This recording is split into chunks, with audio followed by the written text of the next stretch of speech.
Greater Hyderabad లో వర్షం పడుతోంది. ఉరుములు మెరుపులతో కూడిన భారీ వర్షం కురుస్తోంది. బలమైన ఈదురుగాలులు వీస్తున్నాయి. ఉప్పల్, అబిడ్స్, నారాయణగూడ, కోటి, బషీర్బాగ్, బంజారాహిల్స్, జూబ్లీహిల్స్, మాదాపూర్, హైటెక్ సిటీ ప్రాంతాల్లో వర్షం పడుతోంది. ఇటు సికింద్రాబాద్ పరిసర ప్రాంతాల్లోనూ వర్షం. మేడ్చల్ జిల్లాలోని ధమ్మాయిగూడ, కీసర, బోగారం, యాదగిరిపల్లిలోనూ భారీగా వర్షం కురుస్తోంది. పలుచోట్ల విద్యుత్ సరఫరాకు అంతరాయం ఏర్పడింది. కొన్ని చోట్ల బలమైన ఈదురుగాలులకు రోడ్లపై చెట్లు కూలిపోయాయి.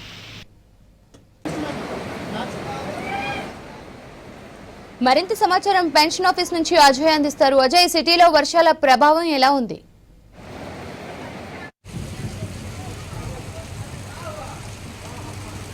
శ్రవంతి, ఒక్కసారిగా హైదరాబాద్ నగరంలో వాతావరణం మారిపోయింది. ఉదయం అంతా కూడా ఉక్కపోత, ఉష్ణోగ్రతలు ఎక్కువగా ఉండడం, సాయంత్రం అయ్యేసరికి మొత్తం కూడా వర్షం కురుస్తున్న సిచ్యువేషన్. సో హైదరాబాద్, సెంట్రల్ హైదరాబాద్తో పాటు శివారు ప్రాంతాలు అనుకోవచ్చు. ఇప్పటికే వాతావరణ శాఖ హెచ్చరికలకు అనుగుణంగా కూడా నార్త్ హైదరాబాద్, ముఖ్యంగా కేపీహెచ్బీ, కుక్కట్పల్లి, మియాపూర్, కుత్బులాపూర్తో పాటు హైటెక్ సిటీ, మాదాపూర్ వంటి ఏరియాల్లో మరొక 2 గంటల పాటు కూడా ఇటు ఉరుములు మెరుపులతో కూడిన వర్షం కురిసే అవకాశం ఉంది. కాబట్టి ప్రజలందరూ కూడా అప్రమత్తంగా ఉండాలి అంటూ కూడా వాతావరణ శాఖ హెచ్చరికలు జారీ చేసింది. దాంతోపాటు ఇంకొక 2-3 రోజుల పాటు కూడా ఇటు తెలంగాణ రాష్ట్ర వ్యాప్తంగా కొన్ని జిల్లాలకు సంబంధించిన హెచ్చరికలు, కొన్ని అలర్ట్స్ కూడా వాతావరణ శాఖ జారీ చేసింది. హైదరాబాద్ లో ప్రస్తుతం సెంట్రల్ హైదరాబాద్ సంబంధించి అంటే ఇటు అసెంబ్లీ, దాంతోపాటు హిమాయత్ నగర్, నారాయణగూడ వంటి ప్రాంతాలు, కోటి, హ్యాబిట్స్ వంటి ప్రాంతాల్లో కొంతమేరకు వర్షం కురిసి ఆగిపోయినప్పటికీ కూడా ఇంకా చాలా ప్రాంతాల్లో, శివారు ప్రాంతాలకు సంబంధించి కొంతవరకు వర్షం కురుస్తున్న సిచ్యువేషన్. ఇక హైదరాబాద్ లో వర్షం కురిసే పరిస్థితి ఏ విధంగా ఉంటుంది అనడానికి మనం ప్రస్తుతం విజువల్స్ లో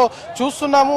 చాలా క్లియర్ గా ట్రాఫిక్ సంబంధించి ఎక్కడికక్కడ వాహనాలన్నీ కూడా నిలిచిపోయిన సిచ్యువేషన్. ప్రస్తుతం మనం పెన్షన్ ఆఫీస్ వద్ద ఉన్నాము. ఇది చాలా మెయిన్ రోడ్ అని చెప్పుకోవాలి. ఇటు మాసప్ ట్యాంక్ నుండి టువర్డ్స్ బంజారాహిల్స్ రోడ్ నెంబర్ 1, దాంతోపాటు మాసప్ ట్యాంక్ నుండి బంజారాహిల్స్ రోడ్ నెంబర్ 12 వెళ్ళాలి అన్న, ఇటు రోడ్ నెంబర్ 1 పంజాగుట్ట నుండి మాసప్ ట్యాంక్ కి రావాలి అన్న, ఎక్కడికక్కడ వాహనాలు మొత్తం కూడా స్టక్ అయిపోయిన పరిస్థితి. ట్రాఫిక్ పోలీసులు కూడా రంగంలోకి దిగారు. ట్రాఫిక్ ని మొత్తం కూడా కొంతమేరకు మానిటరింగ్ చేస్తూ ముందుకు కదిలిస్తున్న పరిస్థితి. వాహనాలు ఒక్కసారిగా అంటే వర్షం కురిసింది, వర్షం తగ్గిన తర్వాత వాహనదారులు అందరూ ఒకేసారి రోడ్డుపైకి రావడంతో కొంతమేరకు వాహన రాకపోకలు కాస్త స్లోగా సాగుతున్నాయని చెప్పాలి. ఇదే సిచ్యువేషన్ హైదరాబాద్ నగరంలో కొన్ని ప్లేసెస్లో ప్రస్తుతం కంటిన్యూ అవుతుంది. ఇటు మాదాపూర్ సంబంధించి ఐటీ కారిడార్లో కూడా కొంతమేరకు ట్రాఫిక్ సంబంధించిన కంజెషన్ దృష్టిలో పెట్టుకొని ముందుగానే ట్రాఫిక్ పోలీసులు అలర్ట్ అయిన సిచ్యువేషన్. కాకపోతే వెహికల్ సంబంధించిన మూవ్మెంట్ కాస్త స్లోగా ఉంది అనేది ట్రాఫిక్ సంబంధించిన అధికారుల నుండి మనకు అందుతున్న ఇన్ఫర్మేషన్. సో ఓవరాల్ గా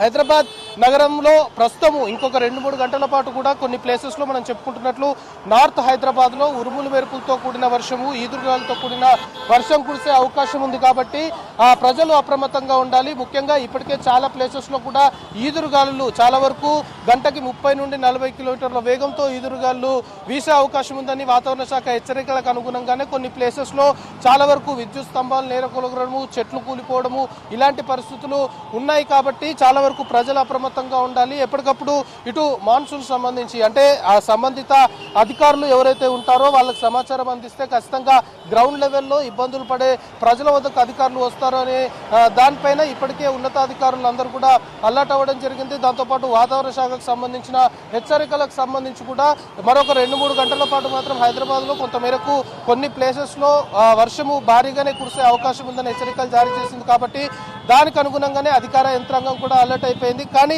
ప్రస్తుతం మనం చూస్తున్నాం దాదాపు 10 దాటింది టైము అయినా కూడా ట్రాఫిక్ సంబంధించి ట్రాఫిక్ పోలీసులు మొత్తము రోడ్లపైకి వచ్చిన సిచ్యువేషన్. చాలా ప్లేసెస్లో రోడ్లపైనే వర్షపు నీరు నిలిచిపోయిన కారణంగా చాలా వరకు రోడ్లు కనిపించకపోవడం కారణంగా కూడా ట్రాఫిక్ సంబంధించి అంటే వాహనాలు చాలా స్లోగా ముందుకు కదులుతున్న సిచ్యువేషన్. ఇక ఇలాంటి మెయిన్ జంక్షన్లకు సంబంధించి 4 దిక్కుల నుండి కూడా వాహనాలు, వేలాది వాహనాలు రాకపోకలు సాగిస్తుంటాయి. కాబట్టి వర్షము కొంత తగ్గుముఖం పట్టిన తర్వాత అందరూ ఒకేసారి రోడ్లపైకి వచ్చిన కారణంగా కొంతమేరకు బంపర్ టు బంపర్ మూవ్మెంట్ ఉంది. వాహన రాకపోకలు కాస్త స్లోగా సాగుతున్నాయి అని ట్రాఫిక్ పోలీసులు చెప్తున్నారు. ఇప్పటికే ట్రై కమిషనరేట్ పరిధిలో కూడా ట్రాఫిక్ సంబంధించిన అధికారులు అలర్ట్ అయ్యారు. ఎక్కడ ట్రాఫిక్ ఇబ్బందులు తలెత్తకుండా ముఖ్యంగా వాహన రాకపోకలు ఎక్కడైతే స్లోగా జరుగుతుంటాయో అక్కడ అవసరం అనుకుంటే ఆల్టర్నేట్ గా కొన్ని చిన్న రూట్స్ ని ఓపెన్ చేసేసి డైవర్షన్స్ పెట్టే దృష్ట్యా కూడా కొన్ని ఆలోచనలు ఉన్నాయి. సో అలా చేస్తే ఖచ్చితంగా మెయిన్ రోడ్స్ పైన, మెయిన్ జంక్షన్స్ పైన ట్రాఫిక్ సంబంధించిన కంజెషన్ ఉండదు అనేది ట్రాఫిక్ అధికారులు భావిస్తున్నారు. దాంతోపాటు ఇటు విద్యుత్ శాఖకు సంబంధించిన అధికారులు కూడా అలర్ట్ అయ్యారు. విద్యుత్ తీగలు తెగిపోవడం వల్ల కొంత మేరకు ఇటు పవర్ సంబంధించిన ఇష్యూస్ కూడా తెరపైకి వస్తుంటాయి. కాబట్టి అలాంటివి ఒకవేళ జరిగినా కూడా ఈదురుగాలు వీస్తున్నాయి కాబట్టి అలాంటివి జరిగినా కూడా వెంటనే వాటిని రెక్టిఫై చేసే దిశగా పూర్తిగా అధికార యంత్రాంగం చర్యలు తీసుకుంటున్న సిచ్యువేషన్. సో ప్రజలు మాత్రం అప్రమత్తంగా ఉండాలి అనే ఒక అపీల్ మాత్రము అధికారులు చేస్తున్నారు. ప్రస్తుతం హైదరాబాద్లో కొన్ని ప్లేసెస్లో వర్షం ఇంకా కంటిన్యూ అవుతుంది, కొన్ని ప్లేసెస్లో వర్షం కురిసి ఆగిపోయింది. కానీ రోడ్లపైన కొంతమేరకు వర్షపు నీరు వచ్చి చేరిన కారణంగా వాహనదారులు కావచ్చు, పాదచారులు ఇబ్బందులు పడుతున్న సిచ్యువేషన్. సో ఇంకొక 2-3 గంటల పాటు కూడా నార్త్ హైదరాబాద్ సంబంధించి మాత్రం ఈదురుగాలులతో కూడిన వర్షం పడే అవకాశం ఉంది. కాబట్టి ప్రజలందరూ కూడా అప్రమత్తంగా ఉండాలి అనే ఒక అపీల్, సజెషన్ మాత్రము అధికార యంత్రాంగం చేస్తుంది. రైట్ అజయ్.